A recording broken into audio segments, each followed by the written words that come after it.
Hello, this is butterfly girl for you. Maniktala থেকে একটু এগিয়ে গৌরীবাড়ির দিকে গেলেই পথে পড়বে বদ্রীদাস মন্দির স্ট্রিট, আর এই পথের উপরেই পড়বে কলকাতার জৈন সম্প্রদায়ের অন্যতম গুরুত্বপূর্ণ ধর্মীয় পীঠস্থান পরেশনাথ মন্দির। শুধু জৈন নয়, দেশ বিদেশের নানান ধর্মের মানুষদের কাছেই পরেশনাথ মন্দির অত্যন্ত জনপ্রিয় পর্যটনস্থল। আসুন জেনে নিই কলকাতার এই প্রাচীন জৈন মন্দিরটির খুঁটিনাটি। পরেশনাথ মন্দিরের আকর্ষণের অন্যতম কারণ হল এই মন্দিরের বয়স। 1867 খ্রিস্টাব্দে রায় বদ্রীদাস বাহাদুর মুকিম নামক এক প্রভাবশালী জৈন ব্যক্তি মন্দিরটির স্থাপনা করেন। মন্দির প্রতিষ্ঠার দায়িত্বে ছিলেন শ্রী কল্যাণ সুরেশ্বরজি মহারাজ এবং মন্দিরটি উৎসর্গ করা হয় 23তম তীর্থঙ্কর পরেশনাথের নামে। কলকাতার তথা সমগ্র পশ্চিম ভারতের জৈন সম্প্রদায়ের কাছেই এই মন্দিরটির গুরুত্ব কিন্তু অপরিসীম।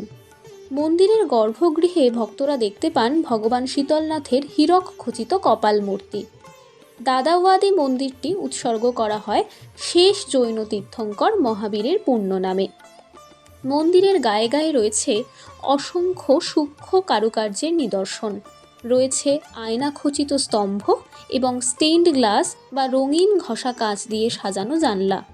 মন্দিরগুলির ভিতরের দেওয়ালে খুঁজে পাবেন চিত্রশিল্পী গণেশ মুস্কারের আঁকা নানান পৌরাণিক চিত্রকলা।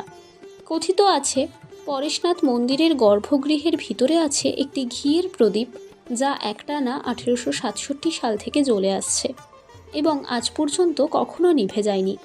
অহিংসা এবং শান্তির প্রতীক হিসেবে এই পুণ্যশিখা চিরতরে জাজ্বল্যমান থাকবে, তাই কাম্য।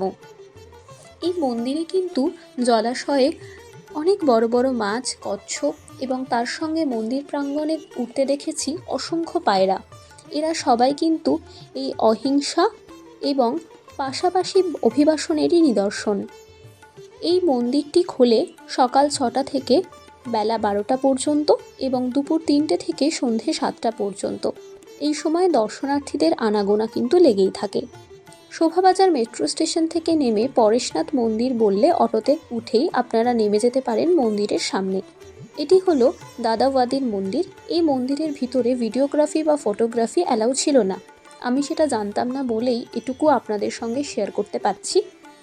পরবর্তীতে একজন এসে বলেন যে ভিডিওগ্রাফি বা ফটোগ্রাফি অ্যালাউ নয়, সেই জন্য বিশদে শেয়ার করা সম্ভব হচ্ছে না। এই মন্দিরটির পাশে ছিল আরেকটি মন্দির, যেখানেও কিন্তু ভিডিওগ্রাফি বা ফটোগ্রাফি অ্যালাউ করা ছিল না, সেজন্য সেই মন্দিরটি আমি দেখাতে পারিনি। মোট 4টি অংশ দেখা গিয়েছে, একটা শীতলনাথজি মন্দির, একটা দাদাওয়াদির মন্দির এবং আরেকটি মন্দির ছিল যেখানে আমরা গিয়েছিলাম।